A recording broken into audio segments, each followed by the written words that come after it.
We have good news. It looks like Lamar Odom is serious about getting Bam Margera the help he needs, stopping in to visit the Jackass star while he's in the hospital and inviting him to Lamar's rehab center. So they did hang out together at the hospital. He did extend the invite, and we have, wait a minute, April 28th, invite accepted from Bam Margera. This is before all of the current problems that he's had. We have some new Bam information. This came out this morning. So it does look like Bam, though, he's done with his psych hold. So that's over with. He's going to Lamar Odom's treatment center. So, I mean, it's the best it's been. You're holding your breath, though. In the last month or two, but I just don't know if this is going to work. Maybe he's a little different since he hasn't been able to get drugs for the last few days. But everything you hear every time I talk about this, or every tone of my voice is showing a lot of natural skepticism.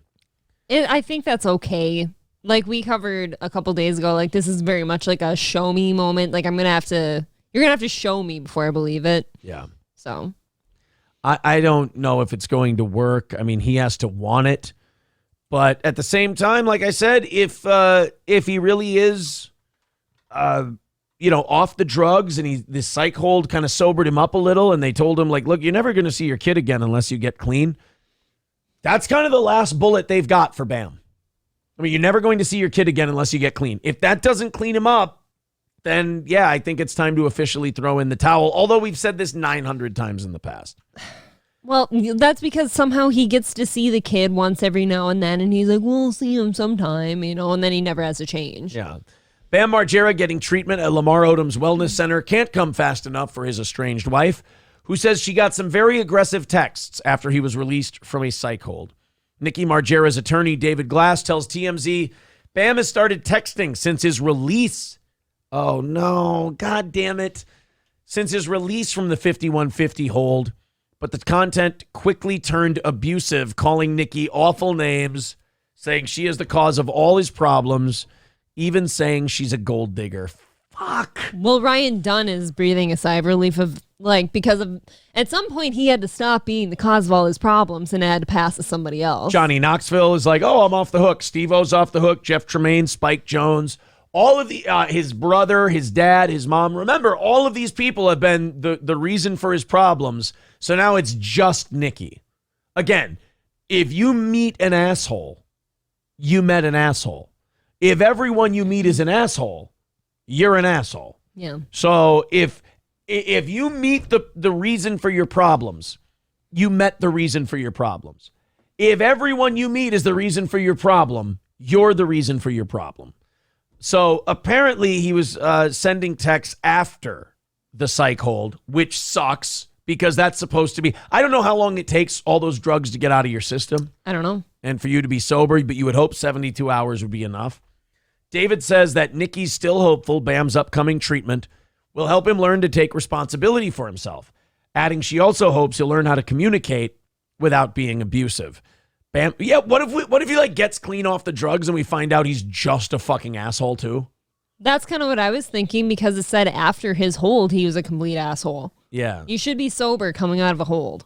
Bam's attorney, Peter Thompson, says Bam was pissed after finding out Nikki's filed docs asking for $15,377 in child support, spousal support, and $50,000 in attorney's fees. Now, even you said that like $200,000 a year for support is way too much. Yeah. Are you not going to get a job? That's exactly what I was saying. Like, are you just sitting at home and not working? Because for as little as we like single moms, they still have to go get jobs. I mean, you're getting divorced. Go get a fucking job. I wish they had to go get jobs. I think what we're learning about these two is that I don't think either of them are particularly well-adjusted people. Of course not. She seems a little bit nutty also. She had to be because he's never been a straight-laced dude.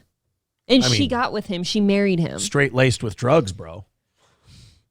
If I may. No, I don't think you're somebody who marries Bam Margera and you're a well-adjusted person. I will say this about Nikki Margera. She only looks like the responsible parent because the other parent is Bam Margera. It's by comparison. Yeah, it's you compare the two and you're like, wow, Nikki looks great. If you take Bam out of the picture, you go, I'm a little worried about that kid. Bam's attorney says Bam was pissed, says Bam continues to support her in Phoenix, even though she won't even allow a phone call or FaceTime with Phoenix. He just wants to see his son and continues to come up against a brick wall on that. Contact would go a long way in getting this resolved. And here's where I kind of hate her a little bit. And by the way, I'm not one of those people, though, that if I start to hate her a little bit, my dislike of Bam goes down. I'm fully capable of hating everybody equally. You can multitask. I can multitask my hatred. But with this Nikki Margera, if she really cares about him getting clean and seeing his kid, and this isn't a gold digger move, then if he goes to this Lamar Odom center and he promises to get clean, I'm not saying she has to drop everything, but you put all this shit on hold. Because one thing an addict is going to crumble under is added stress. Mm-hmm. And if you keep this 15,000 number over his head while he's in this treatment center, and you keep this kid shit over his head, maybe if he goes to this treatment center, you let the kid go see him at the treatment center. Or you let him have FaceTime with the kid at the treatment center. I think if he takes the right steps and he's committed, he should be rewarded along the way. I agree with that. I can also understand how she's probably been through the ringer with this guy. Yeah. And to a certain degree, maybe doesn't need to care how she's making him feel anymore because he's made her feel shit. Okay. I understand what you're saying, though. If you're bitter and vindictive, then yeah, you don't give a shit and you keep this 15 grand up. But then that doesn't make you look like a very noble person because now you've removed this kid from the equation completely and you've made this person. I think if parents are making an effort that they should be allowed to see their kids. Yes. And you know me, like I have been doing nothing but trashing Bam when he's done all the wrong things. I think you got to compliment. Addicts are very delicate people, remarkably delicate.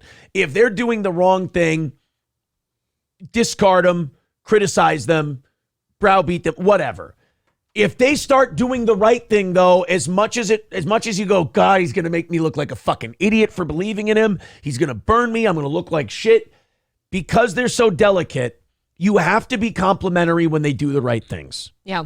And Bam Margera going to Lamar Odom's rehab center is a good idea. That's a positive step. So I think this Nikki Margera, if this really is for the kid and not just her, because a lot of people, they start seeing 15 grand a month and their attitude changes pretty quick and they go, well, I certainly don't want to lose out on that. And you start seeing the dollar signs. Yeah. And now all of a sudden the whole reason you started this thing in the first place kind of disappears and takes a back seat to the 200 grand a year, free. You can shore up the child support later. How's that sound? Right. You'll figure it out. You can make this work. I bet you guys like Bam, though. See, this is where I think the custody thing should work for rich people. I think, let's say Leo DiCaprio is worth $100 million. And let's say he has a kid with somebody and they get divorced. I think a Leonardo DiCaprio should be able to write a check for like $5 million one time. Mm-hmm. It goes to the kid in a trust fund. When he's 18, he gets the $5 million. I actually like that. For anybody, if they have the means to do it and you can write just a lump check that's agreed upon, go for it. But what they do is they look at how much money he has and then they go, well, no, you have to pay this much every month. And then it's a bitch if he's not making that much anymore and his lifestyle goes down. It's a bitch to get that number changed. Mm-hmm. I think that's unfair. Yeah. I think people should be allowed to write a lump sum, goes to the kid when they turn 18, and it's over. Yeah, and if you protest that idea, to me, then I'm looking at you like, okay, so what are you doing with that monthly check? What's your motivation in this whole thing? I think, honestly, I think Nikki should withdraw the 15 grand. I think she should put all this stuff on hold. She should let him at least FaceTime, because I don't know what rehab centers do in terms of visitors, if you're allowed. I don't know. All I know is Chris from The Sopranos. They didn't let people go see him, so that's all I know.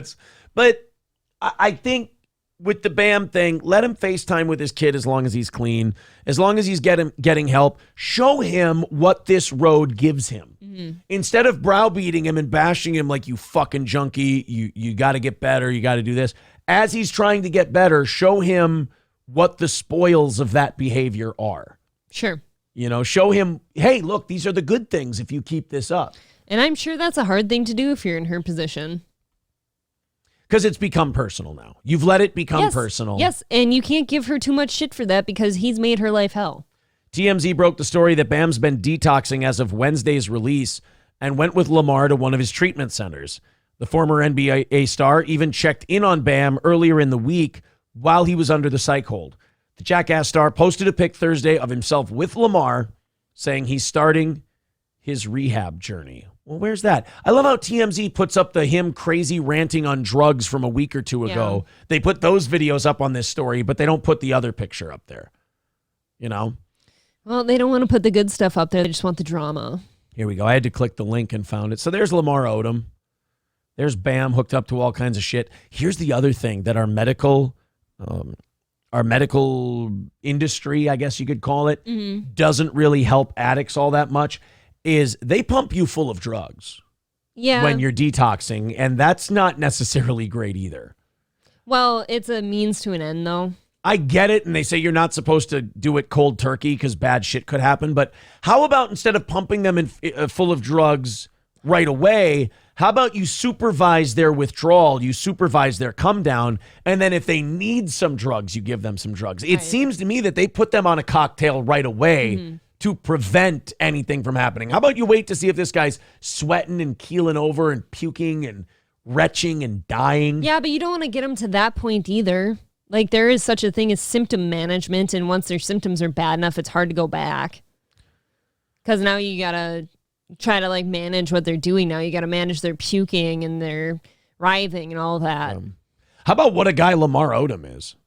He seems like a good enough dude. I know he hasn't had a very great past. Yeah. But it's going to take more than 30 days, though. You can't let him just sit there for 30 days in that treatment center and then let him go. Yeah, it's his habit now. Delco Lou says Bam will die if he doesn't get the meds to combat the detox and rehab. Alcohol and benzo withdrawals are the two that will kill you. Stevie J says medically assisted detox is normal for benzos, alcohol, and opiates. I know it's normal. You do need it. I just wish there was a different way because you're still pumping an addict full of drugs. Because your body is dependent on those drugs you keep putting yourself on now. So you're going to need something else that can help get you off of those. If Bam quit cold turkey, he would probably die from seizures. All right, well, fair enough. If you go cold turkey on heroin, you can die. Shit, I get why people keep doing it then. Yeah. If you start coming down and you're like, holy, I'm going to fucking die. Drugs, to me, drugs are scary. Like, I don't care how pussy that sounds. I have no interest in that. Johnny 1.0 says Bam needs long-term therapeutic rehab. His detox alone will be 3 to 4 weeks. I said it, and you can think this is a little nutty. You can think this is weird. But I will tell you, I think he should go to the accountability crib. I think he should go to DDP's place that Jake the Snake went to and all those guys lived in. I know that DDP usually helps wrestlers, but that's a pretty high-profile deal. Yeah. Like, DDP cleaned up Jake the Snake, who was every bit as bit as bad as Bam Margera was, and for a longer period of time. He cleaned up Scott Hall. He cleaned up all these wrestlers that had addiction problems. He's a good dude.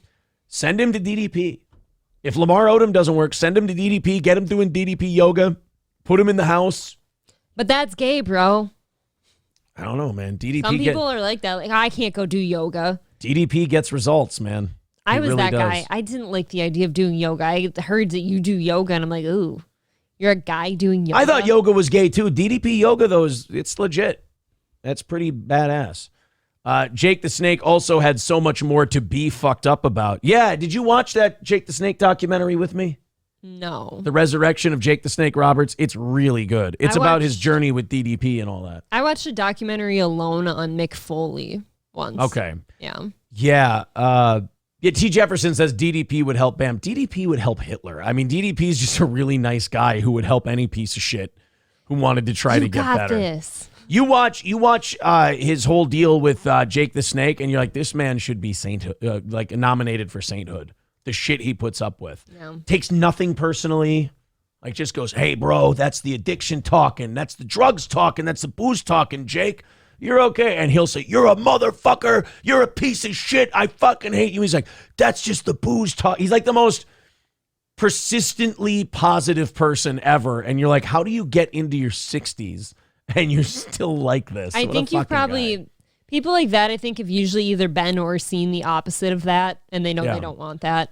But yeah, that resurrection of Jake the Snake Roberts is really good. Yeah, Jake the Snake's lived a rough life, man. It's his dad